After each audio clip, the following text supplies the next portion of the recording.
Maayong buntag nga na po ta guys no, chika na sa tagay. Karon gadud guys nga ako makita diri sa ako Facebook poll. Bahin lagi ani guys ining tool nga gihatag karon ni Lulu M sa ato content monetization ang partnership ads no. So daghan ang mga content creator nga naghimo og content video para pagpasabot kung unsa kining mga partnership ads nga gihatag ni Lulu M sa ato mga content creator.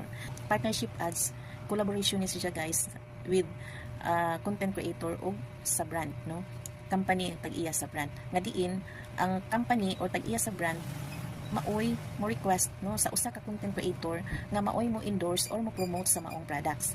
So mostly nga kasagaran ani nga kuhaon ani sa mga company makadtong mga dagko og followers like sa mga artista no, kay mga influencer man na sila no, hamok na sila og followers. Kitang mga small content creator wala daw ni pulo sa ato no, kay kinsa man kunoy mga brand no nga maoy mukuha nato nga mo promote sa maong products or brand.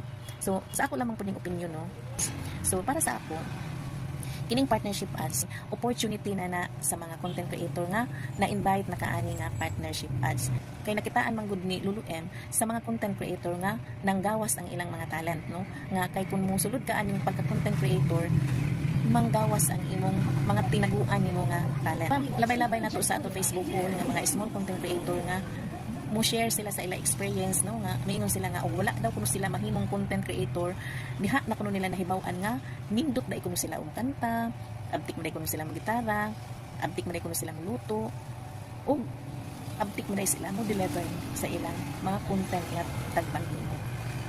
Nakita nato dinhi guys no sa ato social media nga daghay mga content creator nga makita no nga naa sila'y abtik sila sa communication skills no, abtik sila mo deliver sa ilang content, convincing sila mo istorya nga kanang pag-explain sila ba nga dili kalaayan ganahan ka sa ila mamati. So ana daghan kog mga nakita ana nga mga content creators. So mauna nga gisulod na ni Mr. M ng kanang partnership ads kay opportunity na sa mga content creators madagko man ka or magamay nga small content creator.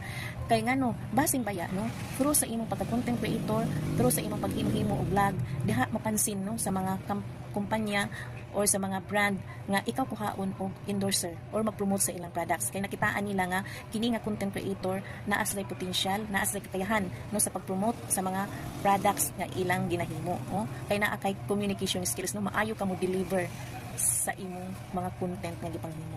So ingon ana no. So dili namang nato isipon nga kining partnership ads para rani sa mga sikat nga mga vlogger no, kay kining gihatag kini ni Lulu M sa tanan no nga mga content creator. Kay makita lagi nga ang mga content creator naa sila mga talent nga manggawas no pag once nga mahimo na kang content creator. So mao na nga